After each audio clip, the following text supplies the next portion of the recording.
All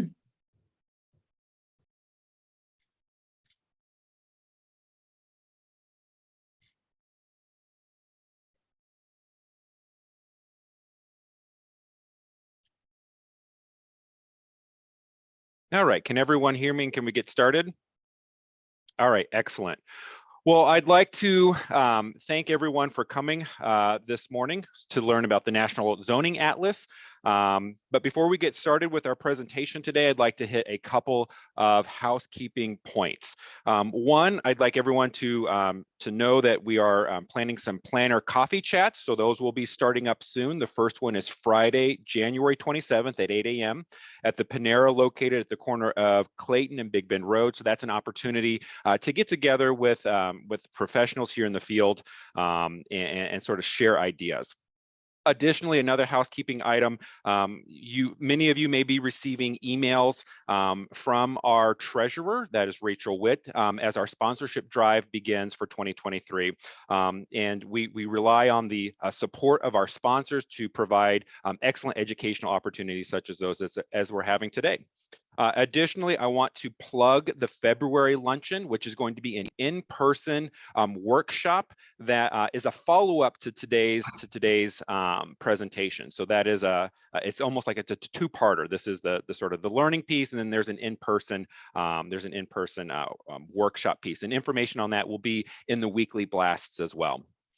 So to get started, I just want to briefly mention who our speakers are today. We have Dr. Sarah Coffin with St. Louis University. We also have Dr. Kiara Wyndham Dowds, who is from Washington University here in St. Louis. And so without further ado, I'm just going to let them introduce themselves and get us started. So Dr. Coffin and Dr. Wyndham Dowds, why don't you guys take it away for us? All right. Thank you so much, Jacob. And thank you, everyone, for being here this morning.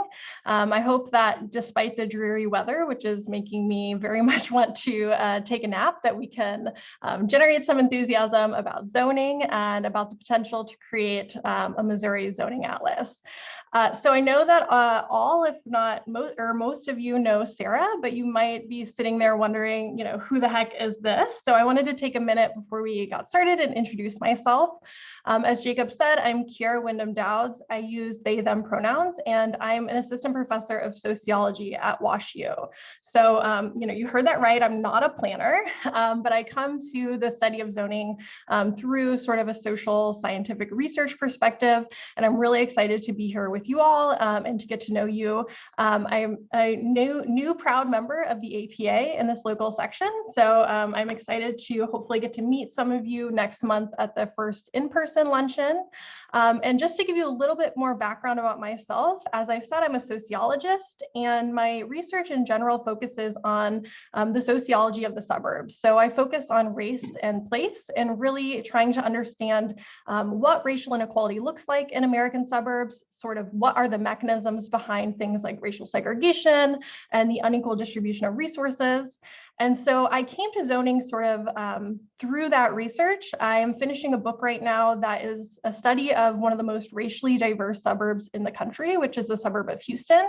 And through that work, I came to see just how critically important land use and development are to sort of producing the communities that we all live in. So I first sort of took a stab at that focus through looking at and researching municipal incorporation, and then that really led me to zoning. As we know, zoning is often a primary reason that municipalities choose to incorporate.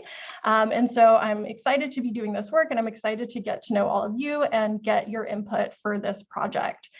So before I tell you more about the Missouri Zoning Atlas and how you can be involved, I'm going to hand it over to Sarah, who's going to talk a little bit more about zoning in general and sort of how the planning community has often thought about zoning and what we can really do with it.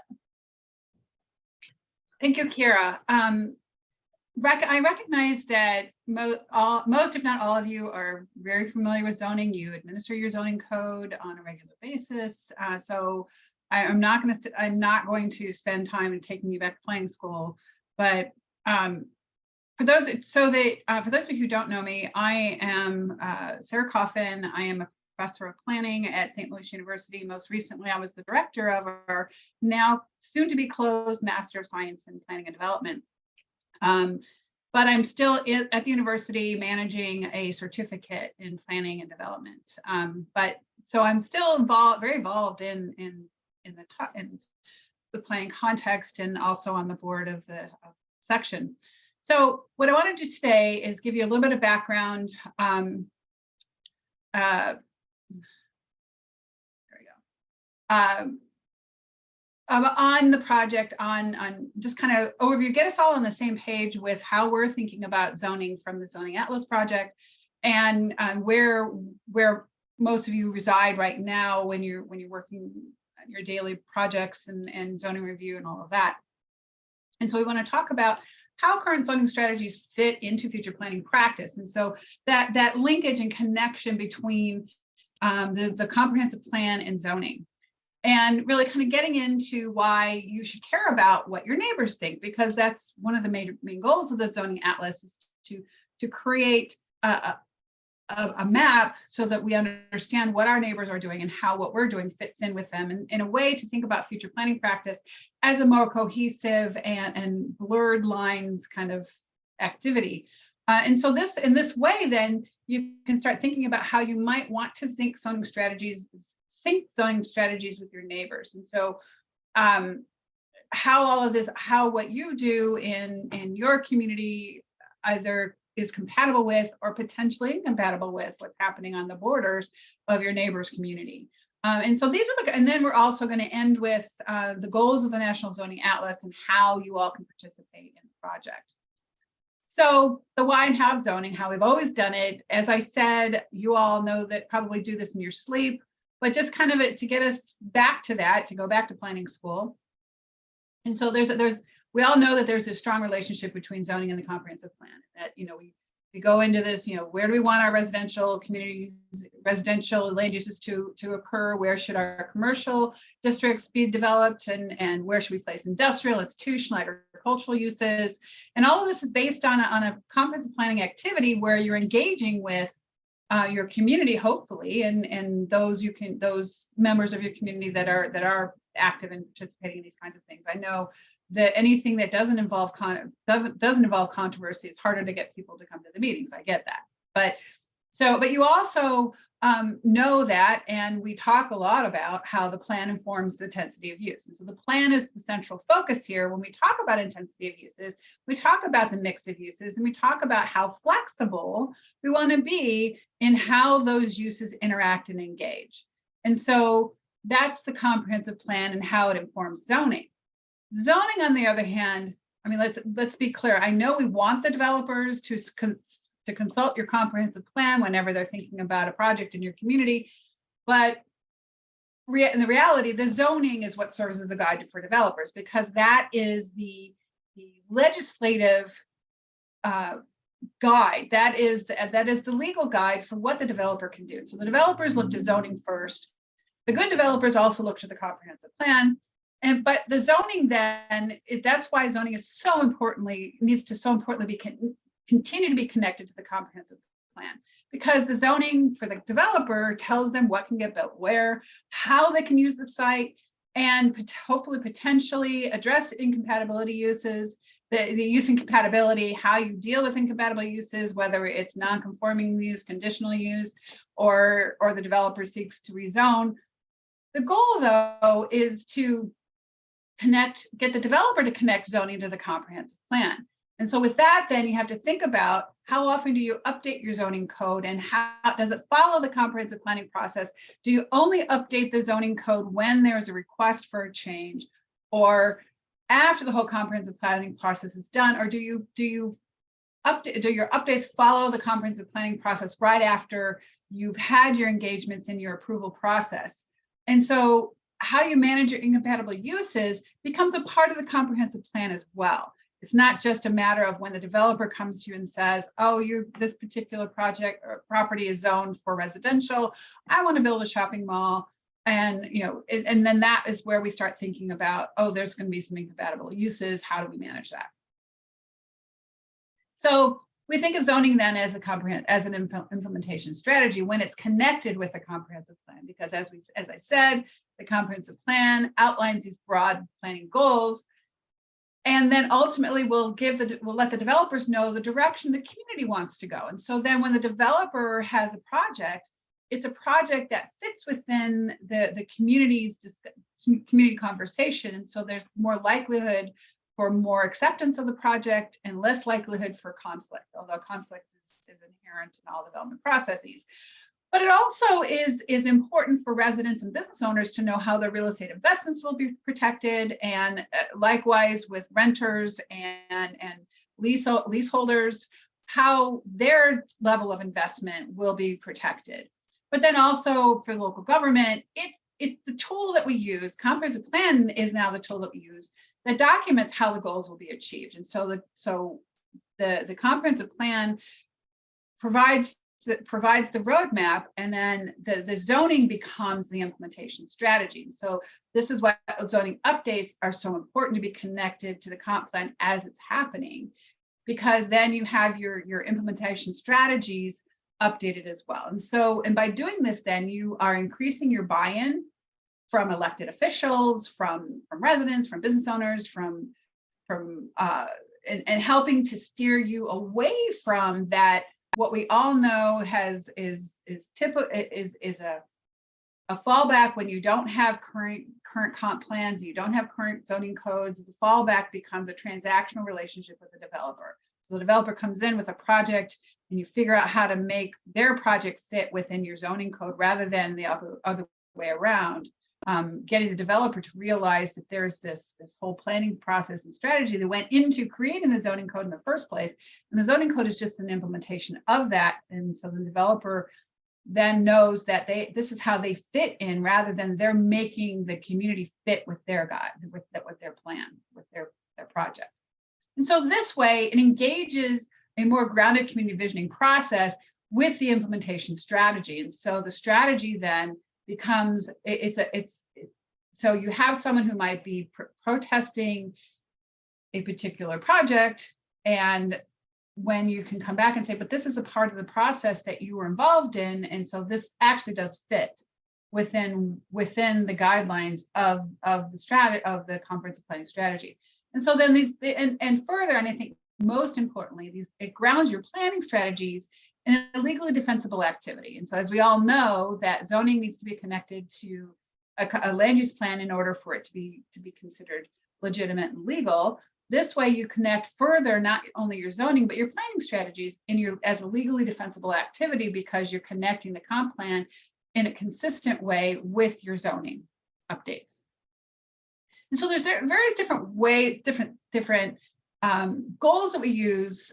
We use zoning to achieve various different goals, and one of the front and center ones that we have right now, we zone for livability. So historically, we used to zone around low density. The zoning strategies were designed to promote low density, auto-centric communities, and we were very worried about incompatible uses.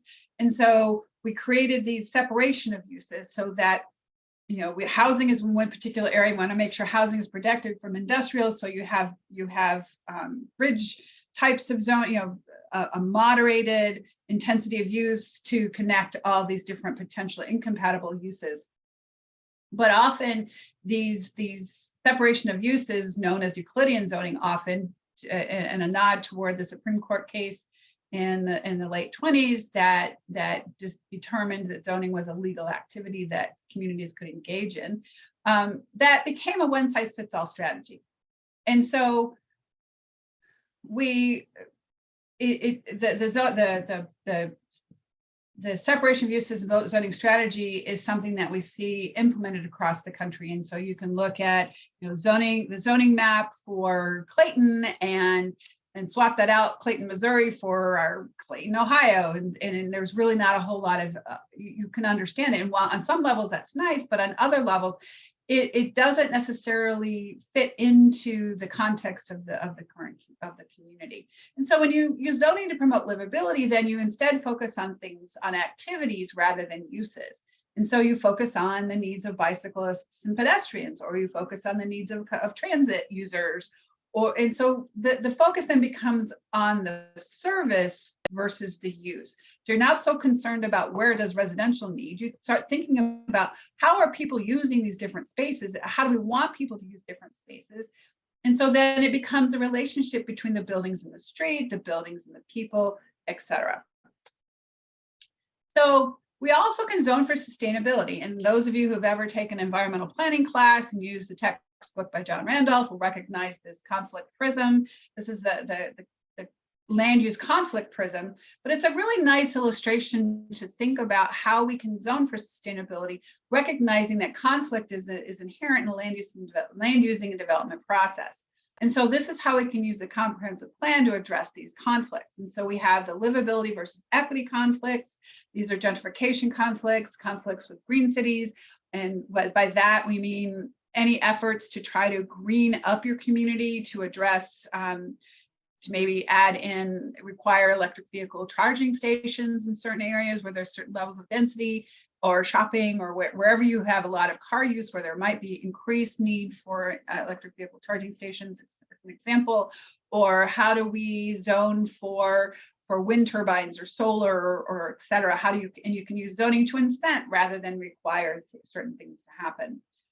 We've got your equity conflicts. This is gentrification conflict. Livability conflicts also include just gentrification. Likewise, equity conflicts include gentrification, and that's that whole who gets to live where and who can live where, and how can you make certain areas more accessible, but also promote redevelopment in areas like, I mean, right now across the country, we're seeing this back to the city movement. It's exciting. We've seen this pre-COVID. It's continued post-COVID or during COVID. We're still trying to figure out what downtowns are going to look like, but needless to say, more people are interested in living in closer environments, in walkable environments, in livable environments, and so there's these conflicts that then also potentially create gentrification pressures that then make it unaffordable for certain people, and certain people no longer are felt like they feel like they're welcome in certain communities. You've got your property conflicts also that also interdict with the economy, and so this is where who gets to use what in what way, who has the rights. Often this becomes a real problem for renters versus homeowners, renters versus or leaser, business lessees versus business owners, or business owners who lease a property versus business owners who own a property. Gentrification and property conflicts can become a real issue. And so you can zone around these kinds of things. Likewise with your ecology conflicts, this is where we get into the resources, into land management, into stormwater management, and those kinds of things. And so you've got all of these conflicts together that are sources of opportunity to think about a more sustainable approach to zoning that then can lead to a more sustainable approach to land use. So, and then that ultimately gets us to the discussion around zoning for climate change. And often climate change, we all know in many, many contexts, is a politically loaded question. I don't mention it on the slide, but what I'm finding and what I've noticed is that certain areas where climate change is considered, or climate change is considered a too politically loaded term, the term that some people often use or replace is hazards. So you zone for hazard mitigation. And everyone admits that a tornado is a hazard, right? Everyone admits that a flood is a hazard.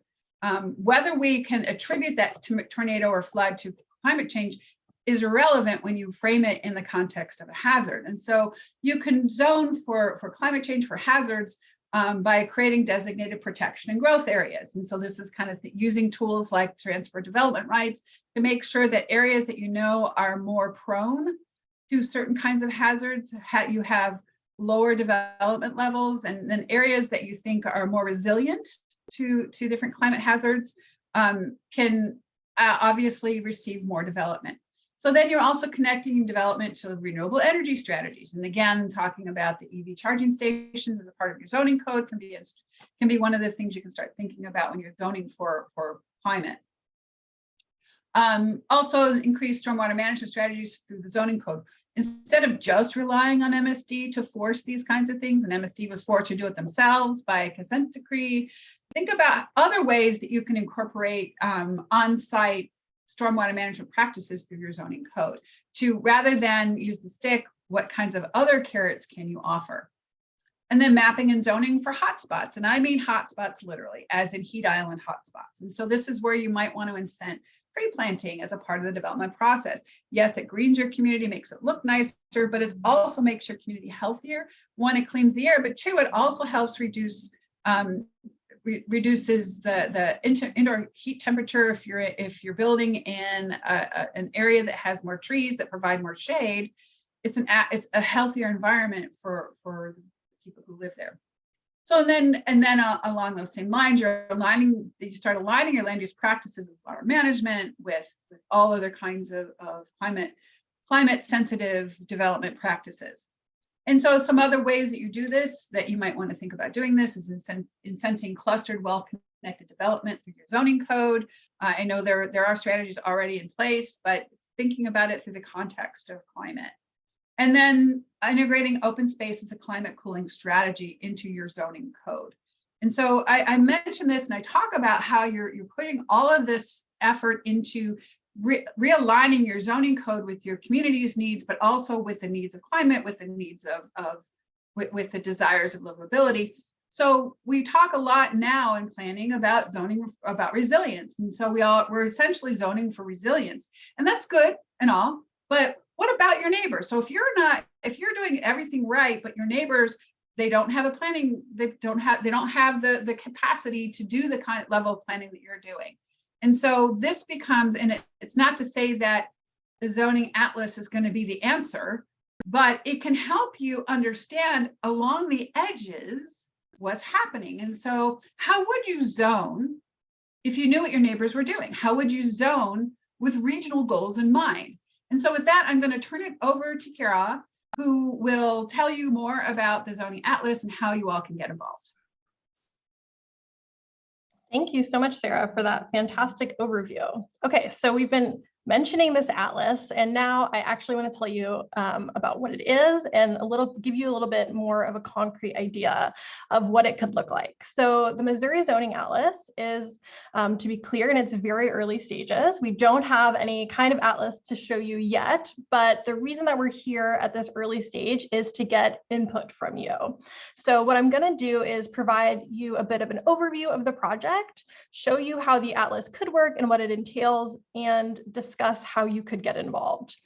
All right, and so it's important to note we are doing this atlas in collaboration with this group called the National Zoning Atlas. I'm going to show you a little bit about their work, but critically, we are going to be supplementing sort of the methodology that the national group has developed, so that we are including elements in our atlas that are important for planners and the general community in St. Louis and the state more broadly. All right, so next slide. Oh. There we go. Okay, so a little bit about the National Zoning Atlas. This is just a bit from their home webpage. If you're curious to look them up some more, their website is just nationalzoningatlas.org. This was a project that began a few years ago by an architect and lawyer at Cornell University and named Sarah Bronin. So Sarah was interested in Connecticut and envisioned what eventually became the Connecticut Zoning Atlas. And sort of from there, from this initial atlas of Connecticut zoning ordinances, she has created this larger group called the National Zoning Atlas. And right now it's organized at the state level. So Sarah and I are, trying to get off the ground this Missouri Zoning Atlas, but you can look on the website and see other states that are starting this effort as well. I think Montana is the second state to be completed. They just released their zoning atlas this week, but there are groups across the country who are now sort of starting to get involved. So next slide.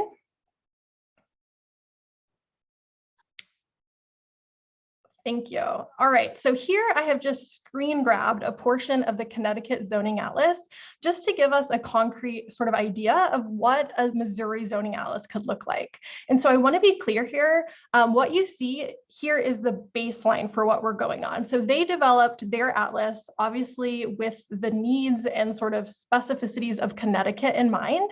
So we are using their atlas as a baseline, but we want to incorporate, additional features features and think about the ways that we can, more locally adapt this atlas methodology to Missouri. So this is an online interactive atlas. You could go online and see it and sort of click through it. But what you can see is that it's clearly organized by type of zoning district. So they have categorized zoning districts as either primarily residential, mixed with residential, or all non-residential uses are grouped together.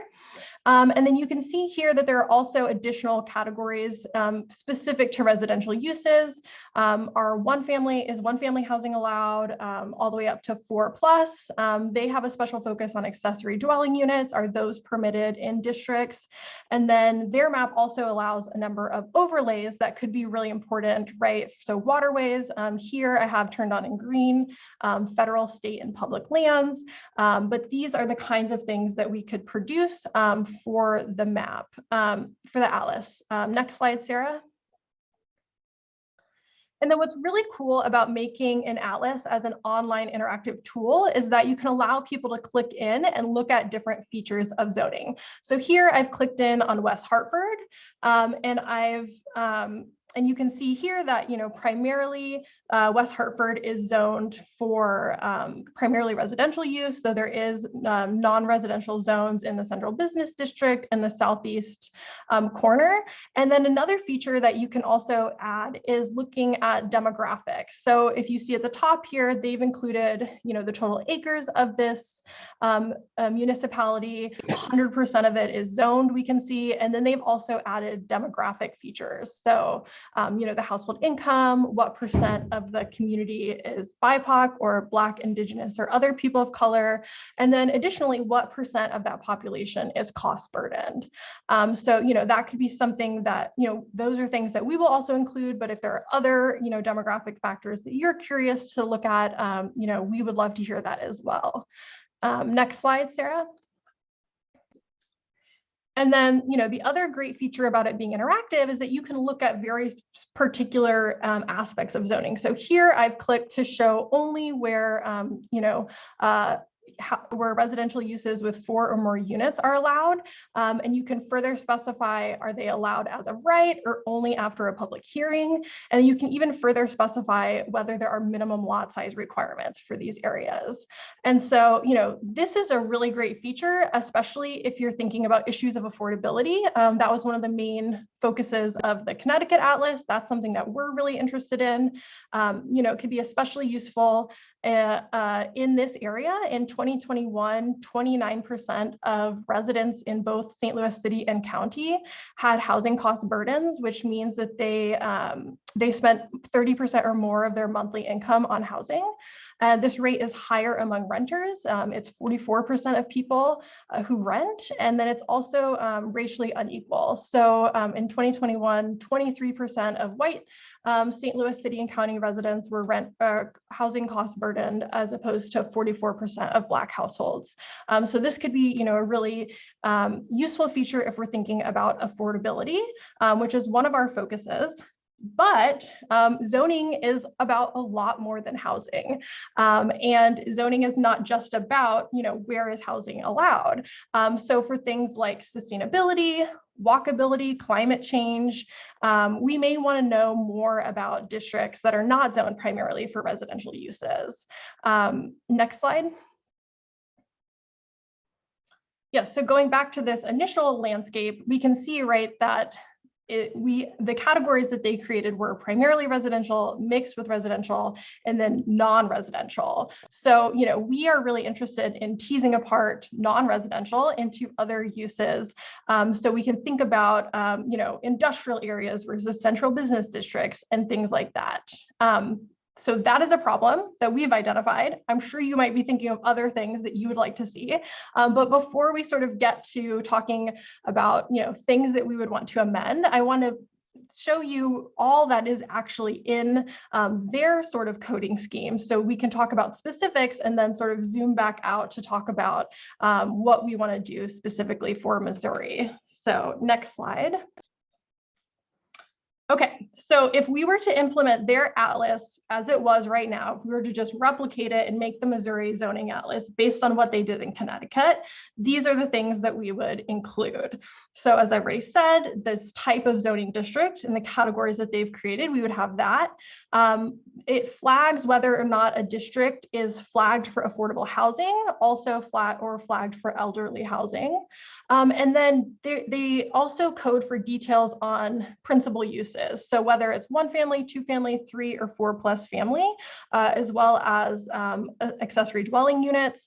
But for each of those types of uses, we have information on whether it's allowed or conditional, whether public hearings are required, whether that use is outright prohibited, as well as any additional information about overlays that might go over that in other districts. There's also information about minimum lot size, maximum density, setbacks, lot coverage, parking minimums, and connectivity requirements. And then there's also information that they code about the structures themselves. So height, floor to area ratios, unit sizes, bedrooms, and maximum units per development. So there is more in the Connecticut Atlas than you can see on the website. So not only are we interested in thinking about what we want to code for and collect data on, but also what elements would be most useful to you in this interactive tool landscape. So, do you want to see max units per development on, the map itself? Those are also the kinds of things that we're interested in terms of the interactive element. Next slide.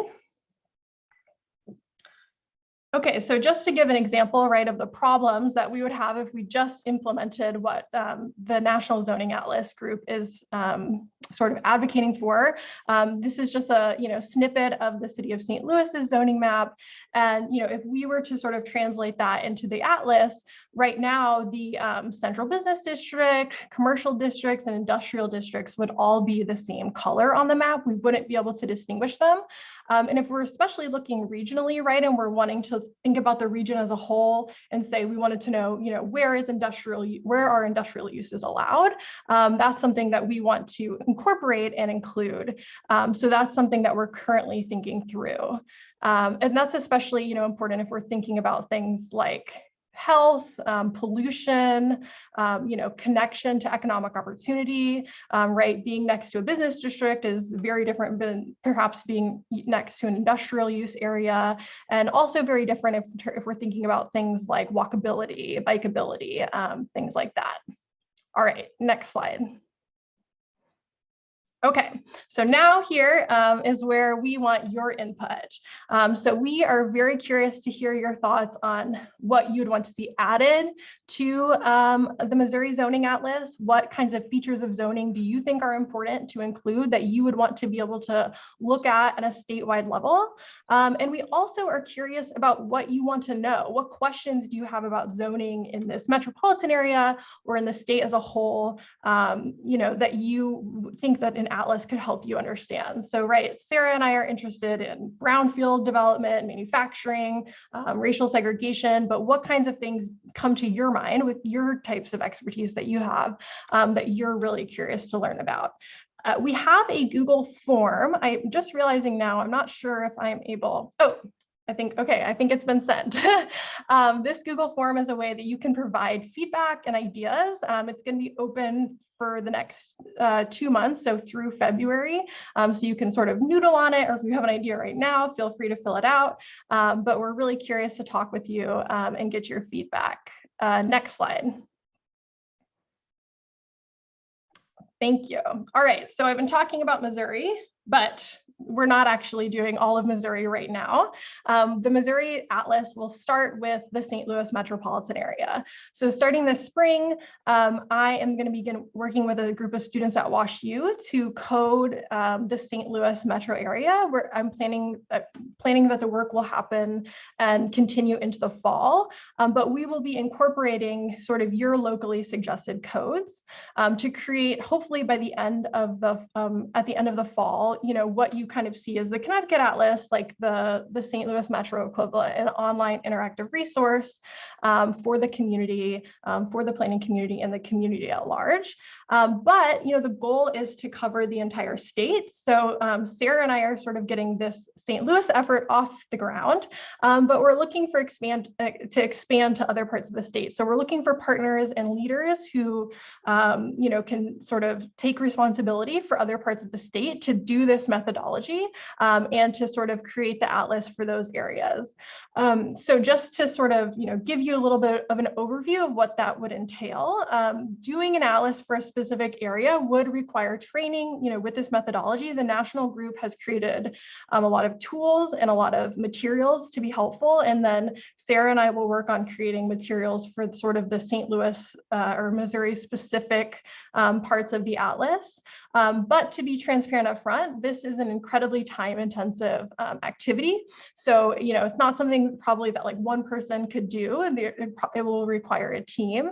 And in order to sort of create this end result of this online interactive interface, your team would need an advanced geospatial person who could, implement the data into the geospatial environment to create the final map.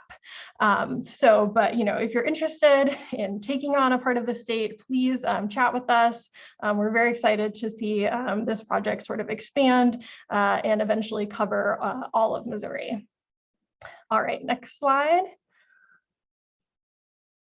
Okay, so in addition to your general input, if you work in a planning office, you will probably be hearing from us at some point in the next few months as we are starting work on your community. So, I know a lot of you have your zoning materials available online, including even GIS files, which is great. If not, expect an email from us kindly asking that you could provide those. We may also be contacting you with questions, about specific ordinances or requirements of certain districts to make sure that we're getting we're putting accurate information in the atlas. But again, for everyone, we appreciate your thoughts, feedback, ideas. If you want to get involved, let us know. And this Google form, which we've distributed in the chat, will also be included in the section newsletter. So, if you're sort of thinking about it, and when you get the newsletter, if you have another idea, feel free to submit it through the form as well. Next slide.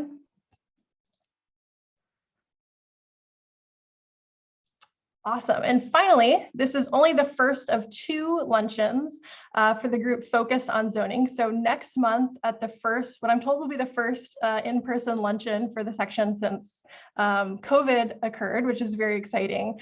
Rolf Pendle from University of Illinois Urbana-Champaign. He is professor and head of the Department of Urban and Regional Planning will be here, and he will be doing a workshop focused on zoning for equity. So Sarah talked about zoning for livability, climate change, all of those things. His workshop will be focused specifically on equity, specifically focusing on reducing the harms imposed by zoning and planning on low-income communities and communities of color. If you don't know Rolf, he is fantastic. He has been researching and sort of collecting data on zoning nationwide for a number of decades now. He's one of the foremost experts on zoning. So I'm super excited to learn from him and to meet you all there. Next slide. All right, so that concludes our presentation. Thank you all so much, and we look forward to chatting and connecting over this project. If I could just jump in really quick on the Rolf Pendle part. For those of you who went to the Illinois State Conference last year, Rolf gave a workshop there, and this is a replication of that. And he's going to be doing what he did in Illinois for all of us in the section. It's kind of a research exercise for him, but also another way that we can start thinking about the kind of information we want to add into the National Zoning Atlas. And just also, and his part of his interest in it, he's a part of a team around the country that's teaching a class called Zoning for Equity. I am actually a part of that team. So he and I will be team teaching well, not team teaching, but we're teaching our classes at the same time.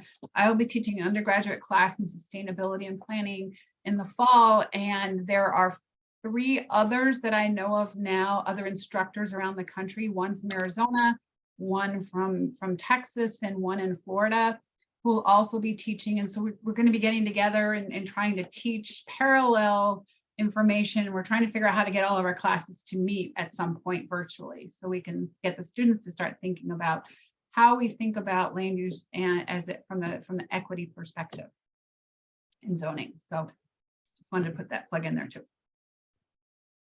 Well, excellent. And Dr. Coffin and Dr. Wyndham Dowds, is there anything else that before we go to a question and answer session, is there anything else you want to say as you wrap up your presentation? Excellent. Well, this was really, really, really great information. So to everyone here on the call, now is a good time to use that question and answer box down at the bottom of the screen. Type those in. I will see them pop up, and I will read them out to our panelists and let them sort of start that conversation going. So go ahead and keep sending those in, and as we get them, I will just I will read them out for discussion. So the first comment we got was from Krista Evans. She just asked, is this compatible at all in any way with collecting smart code data, not just from Missouri but from other states? And she also just mentions this is a really great project. I haven't heard any connection with the smart code data. This is not it's not trying to create any kind of AI type of approach to zoning. But Krista, we will definitely be reaching out to you as the Missouri State University head of planning to talk about how to help us collect data in that part of the state. So the next comment that I have from Elliot says, not so much a question, but perhaps a suggestion. But have you all thought about signage or architectural design standards or proximity to transit that could be somehow coded into this atlas? And I suppose that sort of leads to levels of complexity in a quest for something this large. What's the considerations? What are you guys thinking about that? Those are great suggestions. And I'm just reading this comment also from Brad Kelly, which I think kind of gets at this level of complexity question as well. So there's obviously so many things that we could include, but part of the way that we're going to figure out what additions to make is what would be sort of useful and important to you all. So if there's something that you think would be really useful, and you can sort of explain why signage controls should be added, we're very interested to hear that. But those are great suggestions, and we'll definitely think about them. So the next comment question comes from Scott Hansen. It says the presentation said that they're surveying the St. Louis metro area. Just confirming that this does that include our Metro East communities? Does this include Illinois? It does, yes. We're doing the entire metropolitan area. Great. And so then the Illinois side, that's where Rolf will come in to attach it under the Illinois atlas, but we're interested in the whole Metro East, yes. Excellent. So our next comment question is from Bonnie Harper. Will there be another follow-up session similar to the zoning for equity, but for zoning for sustainability, climate change, resiliency? Is there any sort of follow-up to those types of questions? Well, we haven't thought about that, but Bonnie, if you want to help us design something along those lines, I'd be very happy to work with you on that. So from Brianna, we've got, has there been any consideration to involving Illinois, which I think we yes, absolutely. So our Metro East partners will be involved in that.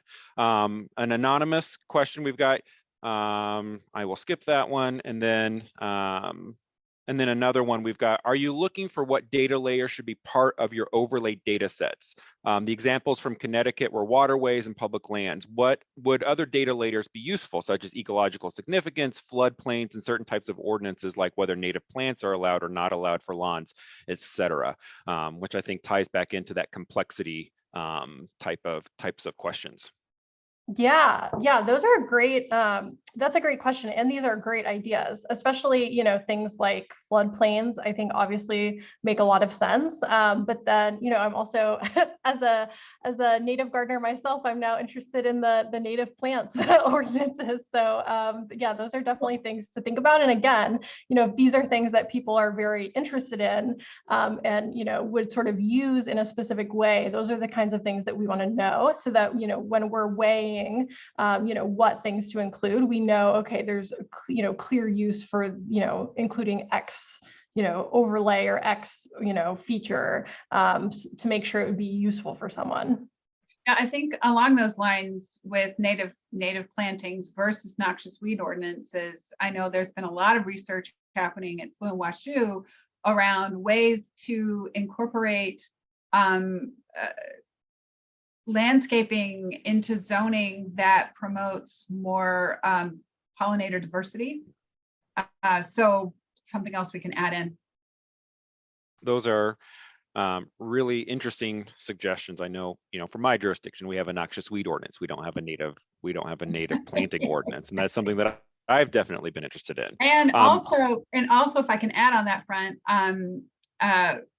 just lawns as a deterrent to native pollinators. Yeah, absolutely. So we got another question comment. This one's coming from Bob Lewis. Is there a way to incorporate property values, particularly land values, into the data set? It could be valuable for evaluation issues such as discrimination, particularly when you compare different types of zoning. I think that's an interesting comment.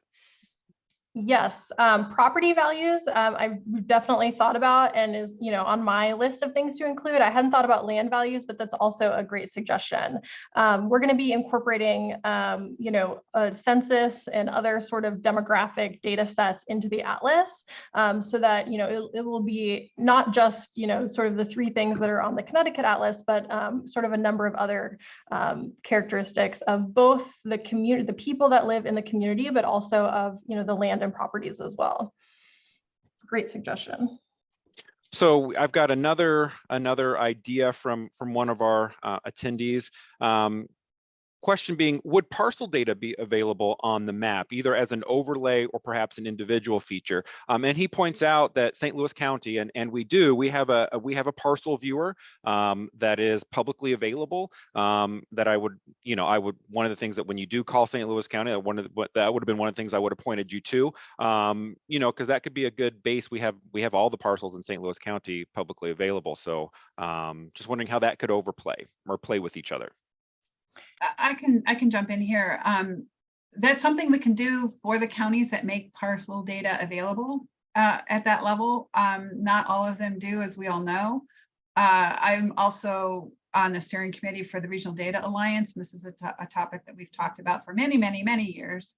And I think that's to say that the zoning atlas, it's not going to be a ubiquitous atlas. It's going to be the same. I mean, there's some states that are going to, the whole state will have all the information that's the same, but like in Missouri, each area that's involved in collecting the data, we are personalizing our atlas here in St. Louis Metro, and it might be that in Springfield they'll be focusing on different things, but some general. So from the parcel perspective, we might be able to attach the parcel viewer for St. Louis County and for St. Louis City, but there might be some difficulties to have a complete uniform parcel data information. It's a great idea. Maybe this can help move that conversation forward to making more parcel data available across the region. Great. A question we got from Brianna. She's just wondering, how will this stay up to date, particularly when local jurisdictions change their zoning, either at the parcel level, which my jurisdiction does on a regular basis, or when they do wholesale rewrites? Phenomenal question. Right now, I mean, to be honest, our main focus is getting the atlas produced in the first place. But long-term viability, like it's only a useful atlas if it's up to date, right? If you're pulling it up and it's 10-year-old zoning ordinances, and it's not, reflective of what's going on in the community anymore. Like, what is the point? So, Sarah and I don't think have talked about this in that much length, but, in my sort of thinking, an idea is to, once the atlas is created, to apply for grant funding to pay to be able to pay folks to on maybe every 3 years or every 5 years to do a review to keep it up to date. But there definitely need to be funding to continue that. But that's obviously a critical element of the project that we are going to think through. Well, the other thing that we can do once the atlas is live, we can create a feedback mechanism where people who want to volunteer that information say, hey, Kirkwood just, or St. Louis County just updated their zoning map. Here's a link to what we did. Those kinds of things. And that way, we will be, there's a whole team across the country that's going to be paying attention to this. So we can make sure that there's that feedback function that can, at least those who are able to let us know when things have changed, then we can make the changes in the atlas. Great. Yeah, and I'll also add that the National Zoning Atlas Group is exploring sort of AI machine learning possibilities for things like, detecting changes and reviewing, zoning maps every few years, like in an automated way to try to figure out changes, but it's as of yet unclear whether that's sort of possible or whether someone can figure out how to do that. So I think, for now, we will be planning for sort of human interventions to keep it updated. But, if an AI system could eventually do it, that would be, very useful. Absolutely. So we've got a comment from Deja. They're wondering, how can this be used, to examine exclusionary zoning, and how, how could this tool help with those types of examinations?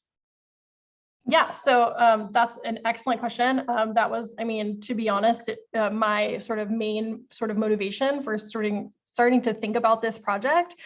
So, people define exclusionary zoning in different ways, whether that's single family only zoning, whether that has to do with how affordable, housing is based on lot size, or, where certain types of housing are available. We plan to think through including all of those elements in the map. And then, I think it's an interesting idea to sort of maybe define exclusionary zoning, like all of the sort of ways, elements of it, and maybe even include, how we have defined exclusionary zoning as even something that you could turn on or off. That would sort of depend on, if we can sort of come to a consistent definition for that across the region. But definitely all of the types of zoning that are, consistently identified as exclusionary will absolutely be in the atlas. Great. So another comment question, this one's coming from Katie. Could the data set include an analysis of multiple types of jurisdictions? For example, school districts do not align with municipal boundaries. Could this tool be used to analyze these land use considerations across different types of overlapping jurisdictions? Absolutely. I think that's one of the exciting applications of it, is how the different zoning overlays are when they hit the borders, but yet, as Katie mentions, there's an overlapping school district or police and fire district. How do those interact and interplay? Yeah, absolutely. And on a technical side, so the sort of smallest geography in the atlas will be like individual zoning districts within, communities. And so even if, say, there's, on the interactive tool, there's not the school district boundaries, the atlas will be a public resource and a publicly available data set. So you could download or get that information from the website that we'll eventually create and, map it to any other kinds of geospatial information that you have. So school district boundaries, all kinds of other geographies. So, if you have the capabilities to do that, the data will be freely available to everyone.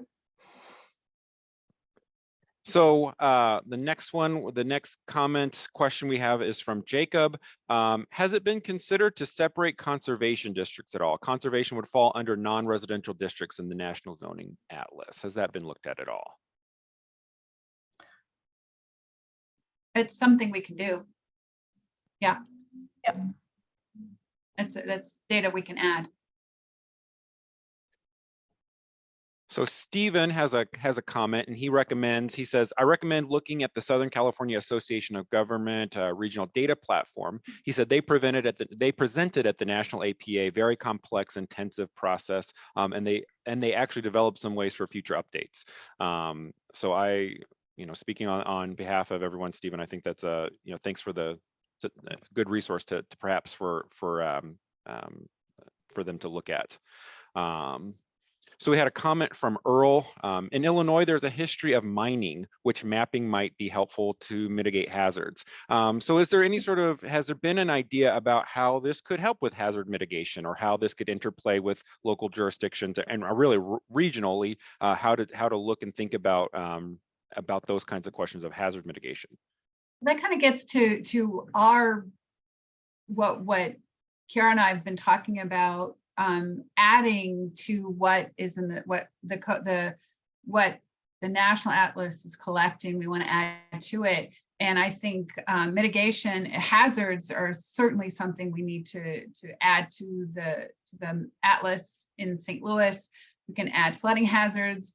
I mean, maybe even earthquake hazards. I mean, there's lots of different things that we can add to it. Heat island hotspots, hazards, those kinds of things. So where I think adding a tree layer that can help us identify where the potential for urban heat island, more severe urban heat island effects. I know in the city of St. Louis, that's almost across the entire north side. And the effects that that's having on health, we all know. So yes, absolutely. I think that's important to add. Not sure on the Illinois side, whatever mining is in the Metro East, yes. Beyond that, I know further south, that might be something where we connect in with the folks down at Carbondale. If maybe folks in their architecture department might want to get involved in the Atlas, we'll make sure to connect Rolf with the appropriate people down in Southern Illinois, if he hasn't already. So I think that concludes. I don't have any other comments, and I will let give a couple, encourage anyone else that has a comment or a question. But one thing I wanted to ask is, how has so starting with Connecticut that started this, and this goes back to the complexity question, because I'm hearing so many really excellent ideas about layer upon layer that could be really beneficial to practitioners in the field as we're analyzing requests and things of that nature. How have I'll pick on Connecticut, how have they handled this? Have they excluded certain things to say, in a perfect world, we do it all, but we can only do one piece of the puzzle? Where does that, from your all's perspective, how do we manage something that, in a perfect world would be a holistic sort of excellent resource, but it's we have finite resources and finite abilities? I mean, that's the $1 million question, right? I think in Connecticut, it was a little bit, in a lot of ways, easier because they were partnered with affordable housing groups across the state, and their key question was, where can affordable housing be built? Where is it prohibited? And where does it actually currently exist? So they kind of went into it with a key focus on that one specific outcome, which you can see is clear in the Atlas that they've created. That is one of our focuses, but we are also not only trying to make this Atlas, Sarah and I, for ourselves, we have the things that we want to see in it, but we want this to be a community resource. We want this to be something that's useful for planners, for community members, for community groups. So, we're also talking with other groups in the community. And so, I think the balancing act, is kind of part of it. But as I said, if there are, really, key questions that you think need to be answered, and, you think that the Atlas Atlas could help answer those questions. That's why we want to hear about it.